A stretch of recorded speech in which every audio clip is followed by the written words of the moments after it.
Hey, I'm Nishpakwanene, Megazé Dordem, Atikmeksheng Nishnabek Ninjaba. My Bob, Bob Naponse from Whitefish Lake, First Nation, or better known today as Atikmeksheng. Okay. And Del Riley, retired politician, and now back to work.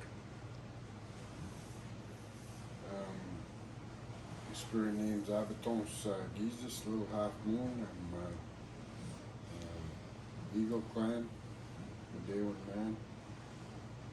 My English name is Mike Nadjiwon from 60 Scoop from Doak East Reservation, and I work for the spirit to work for the people. So Bob, maybe you could start off and just talk a little bit about what's happened in the 2 years since we had a meeting of the North Shore Anishinaabe Cannabis Association here. At that time, things were headed towards the opening of cannabis shops in the community. I think there were 4 different businesses or business people or business families that were interested in pursuing that. What has happened over the course of the intervening 2 years? Here in Atikmeksheng, we the chief and council have imposed a moratorium on the sale or distribution of cannabis. And 2 years ago, I think it was prior to the meeting anyway. So since then, chief and councils have been educating themselves and trying to implement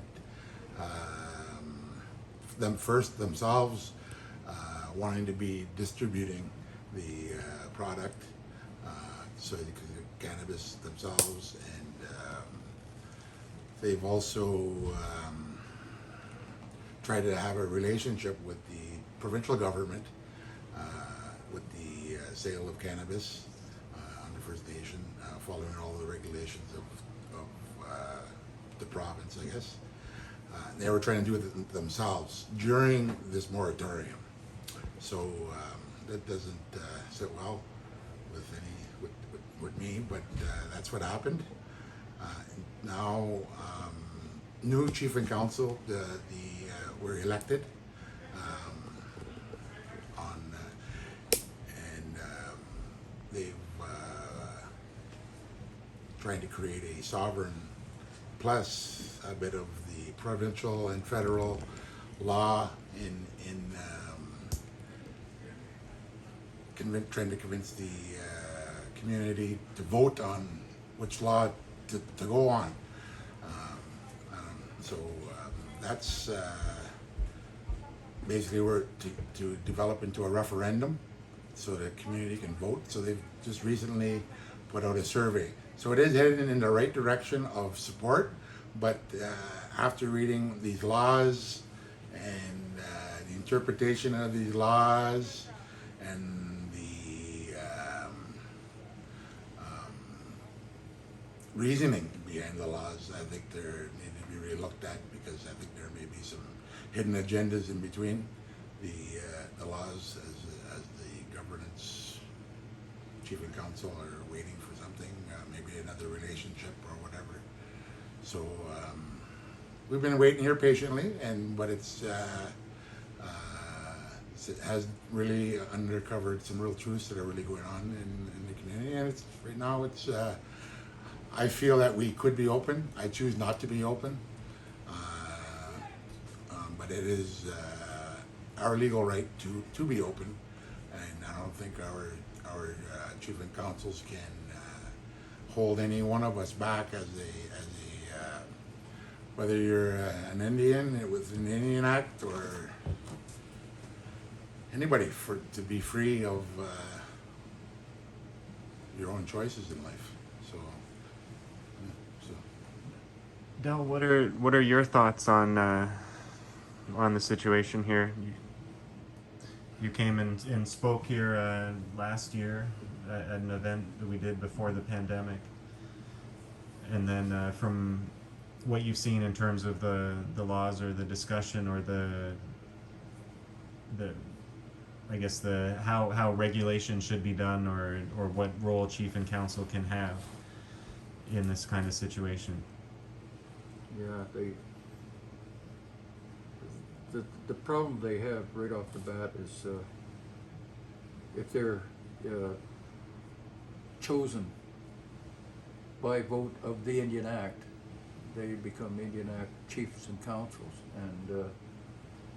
and the whole authority then resides within the Indian Act for them. There's only a couple areas left for any lawmaking in there, and that's noxious weeds and beekeeping. They have no other authority. And the ministers always saw fit, Johnny McDonald saw fit never to give them any authority. And if there's any kind of development to be done, it's entirely up to the minister, the boss of this Indian Act elected chief and councils, because their only obligation is to do the financial records up towards the minister, and not even to the people. So they really don't have a obligation to the people. So that's probably the major problem with this Johnny McDonald's set up this kind of chief and council, and taken away, or trying to take away the authority of the traditional chiefs and councils, or their ruling bodies from the past, their governments from the past. And so 150 years, nothing's happened. Your ministers, successive ministers, saw fit not to allow an economy to happen on any of the reserves. So nothing's happened. And it doesn't look like it's going to happen in the future unless the people decide that, hey, we better be making those decisions for ourselves, what direction we're going, and start doing it.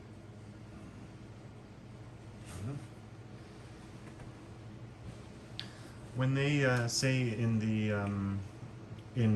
the various laws that they prepared, part of them is about a licensing, and so they're looking to license what is if cannabis is an Aboriginal right, can that right be licensed and be made to pay a fee to exercise that right, or is that something that by definition goes against the Aboriginal and treaty rights for them to demand a license in order to grow or sell cannabis? Well, I honestly believe you probably have to move towards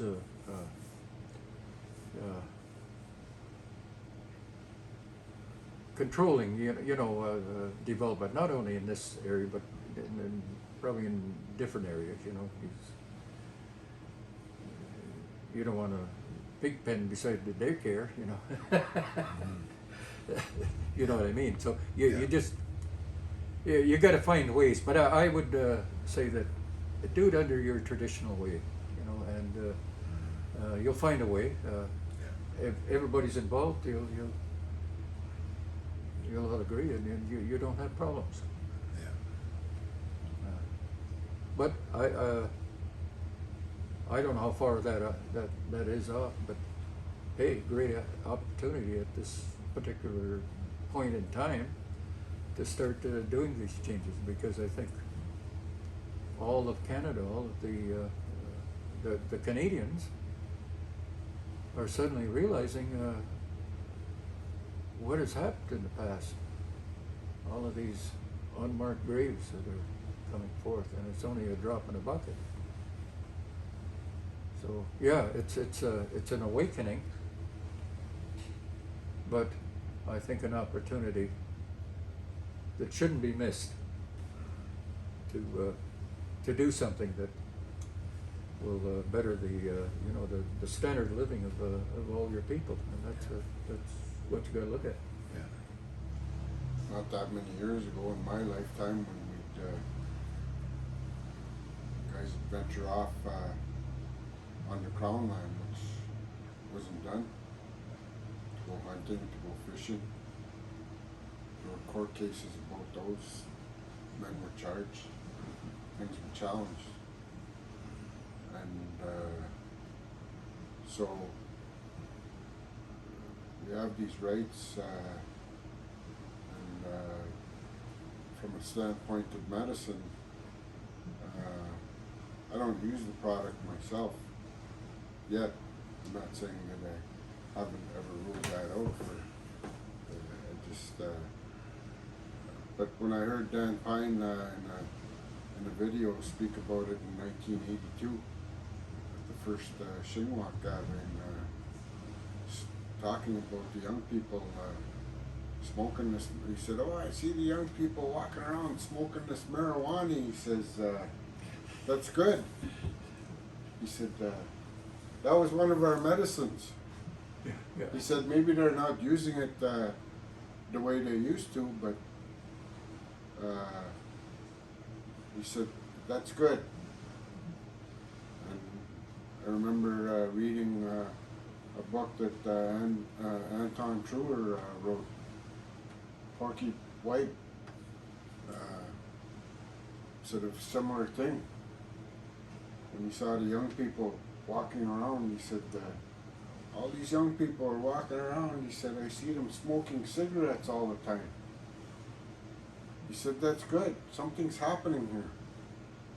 You know, something is moving inside of them, why they're using that tobacco.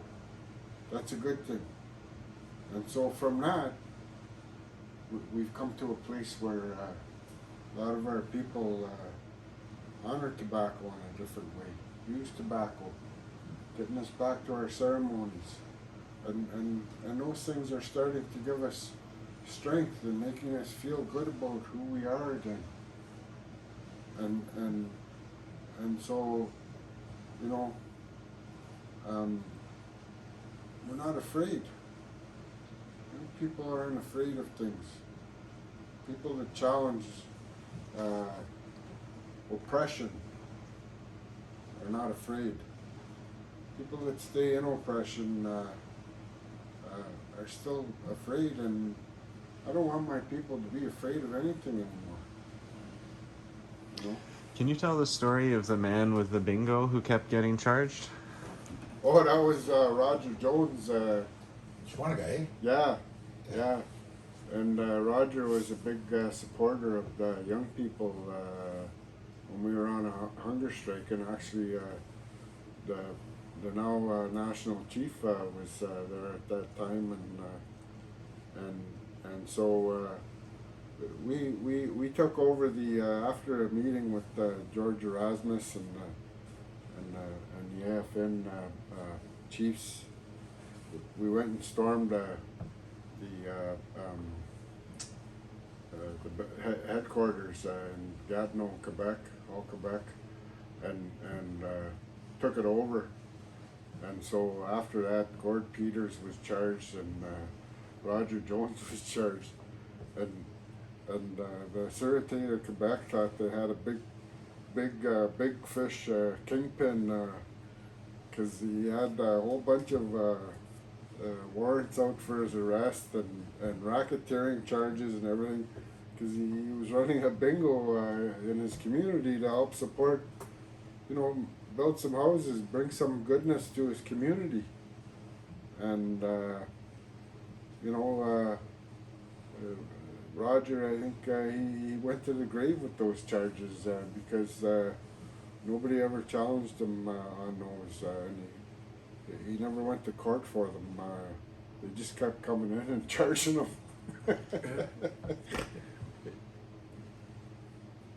So, Bob, could you talk a bit about what the public perception is of cannabis in the community? Like, I know there's been some there's been some surveys. There's been has there been like what do you think? Where do you think the people stand on the issue? Well, first off, I think most of the community have not seen a negative effect with cannabis since it's been legalized Canada-wide. It's been, I don't think there's a fear of cannabis in the community, but there is basically the word of oppressive, unable to sell it or even talk about it, and or even kind of like educate in a public manner when it comes down to the way the chief and council kind of put it, you know, like with this moratorium. So that moratorium, you know, when you think about the meaning of that word, and then what the people have been going through with this pandemic, and you know, and then the residential schools, and the discovery of who we are as people, and how the other people look, and then what has happened, and it's awful. You know, it's some awful things that have happened. So as far as the people, yeah, there's fear. There's fear instilled, and it's. I'm not a person to hide from fear. I face fear straight on, and so. But this here with cannabis, personally, is just a love of community, a love of togetherness. You know, which we're everybody talking about, and communication. You know, sharing, all these positive things that we talk about, but the action. You know, is it the transparency with chief and council, and it's the division of they're even dividing the band office up now. Or, you know, there's departments are all divided up, and you know, there's today I think so. There's a lot of truth that is being exposed, and all we can look at is reality.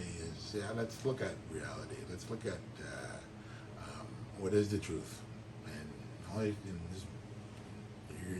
truth is only in yourself, in your world, and your world is everybody else's world. So, and the world that we live in today is changing,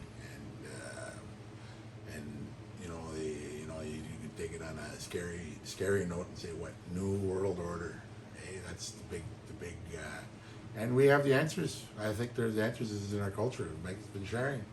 You know, it's the beauty of knocking down those brick walls, knocking down whatever walls are there, and just believe in yourself. And Dell's expressing the truth behind our rights, our inherent right to be ourselves, and to use our own strength and our own assets and our own individuality to become whoever you want to be. Without the who do I ask for? Who's going to give me permission? You're not going to get permission. Nobody's going to get permission. You just got to act on your own. So, and be good. And when you do everything good, and you can be nothing wrong. So Del, do you view the moratoriums that different band councils have put on cannabis, and this is not just in Atikmeksheng, but it's been utilized elsewhere, do you view that as a violation of Section 35 and 25, or of Aboriginal and constitutional rights? And well, if they're an Indian Act chief and council, they've got there's no place where they can pass any kind of moratorium, because they have no lawmaking powers except for beekeeping and noxious weeds. So it's meaningless. And if it comes out in a BCR is not a legal document. It's really a wish, you know. But if people respect it, then I guess that's what it is. But that's. But so then how that's do you... That's what the true situation is.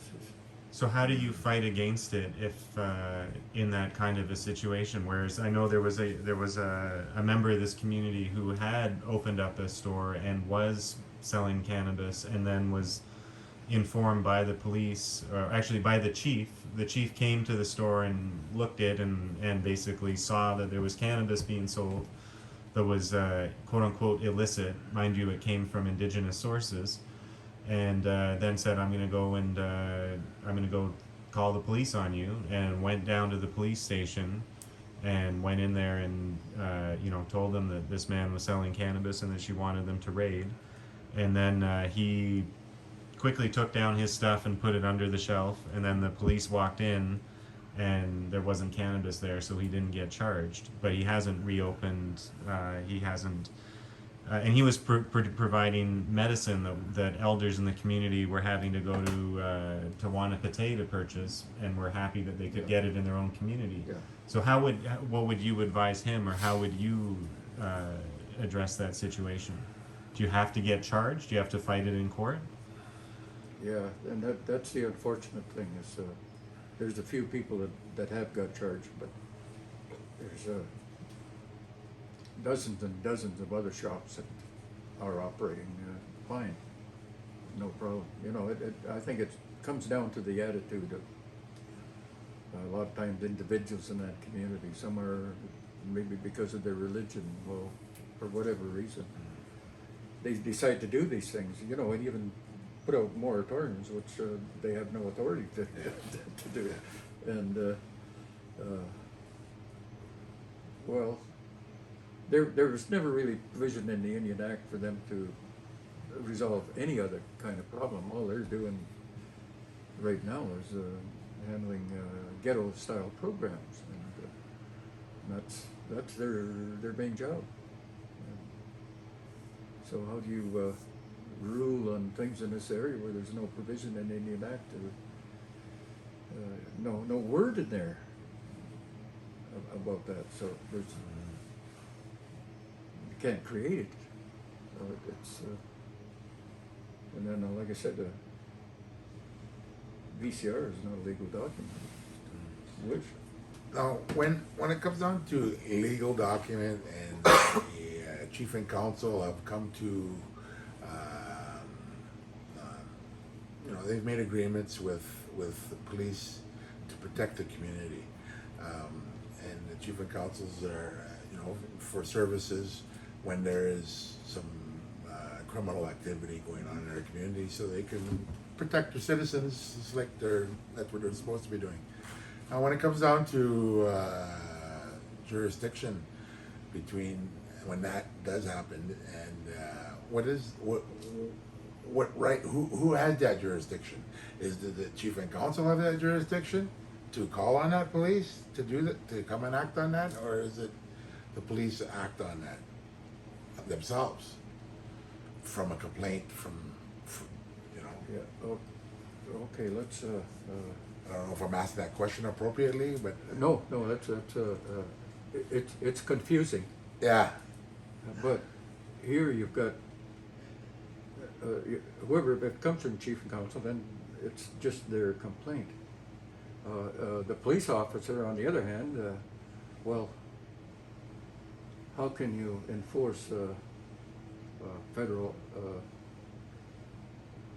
a federal law when it's illegal, and you have no arrangement with that First Nation to do anything about cannabis on that First Nation? And as a matter of fact, all the feds have done is they've ignored discussing this and passed licensing onto the province, but the province has no right to license on a First Nation. So then your best option is to do it in a traditional fashion, and if nobody complains about your operation and you're doing medicine or however you want to characterize it. Well, heck, that whole scenario is confusing, and some use it, some don't, and so And then the law is totally unclear. So, except the most clearest thing is your rights, which sits on top of all of those laws. Yeah. And if you do it as a tradition, then that's you're right. Even though, I mean, if you do things, sometimes they still charge you, and you may end up having to bear the costs of getting free. Well, I just understood. I just had a good friend of mine just over in AOK at Buddy's Smoke Shop.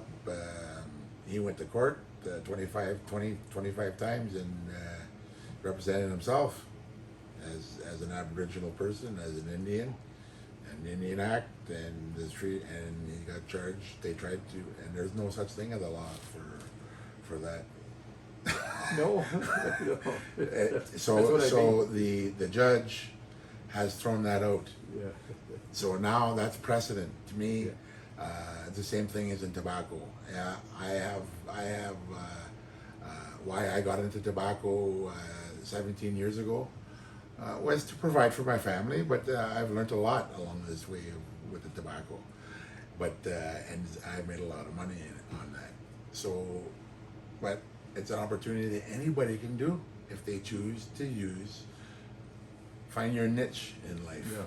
Find your gift. You want to make some money.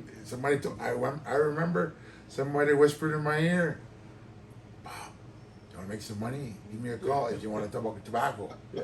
Okay, so I called that little bird. And here I am today, very fortunate. But cannabis is also open. It can follow the same thing as that, but we're in the beginning stages of it, and there's gonna be a long time. There's no rush, but it's very imperative that the people that are holding individuals back, especially the youth, the young, the old, the oppressive people in their 50s, like guys like me. I've been confused my whole life about the politics of our reserve, of the Indian Act, and it's quite confusing over the years in life. But if I never paid much attention to it, I never paid much attention to it. I just went on and lived my own merry life and live good, live happy, and be a good person. For me, I look at the situation we're in as a people, emotional, mental, spiritual part of ourselves, as communities, as Native people, and you mentioned Del, what's just been discovered, and so we're in a place where we've had, I think, the former National Chief Phil Fontaine asked for an apology from the Pope, the head of the Truth and Reconciliation Commission, maybe even one of the prime ministers, and to me, that even brings us to a state, shows me the state of where we're at as a people. That we even feel that we need to go ask for something like that. If I was to do something with you, Del, and you were hurt by it, and being a human, that's my responsibility if I want to be a good human, to demonstrate that I'm sorry to you in some fashion, and so I think the way oppression works is it takes the confidence away from the people, and I think that's where a lot of us are still at now. We're confident. People are confident that they're getting a good paycheck and they're living a good life, and so we're emulating what we see out there in some ways. But but having things and having what I understood that we had at one time, this goodness of life as a people, you know, we're still carrying scars. A lot of our people are carrying scars. The generations that have been handed down are carrying scars, and so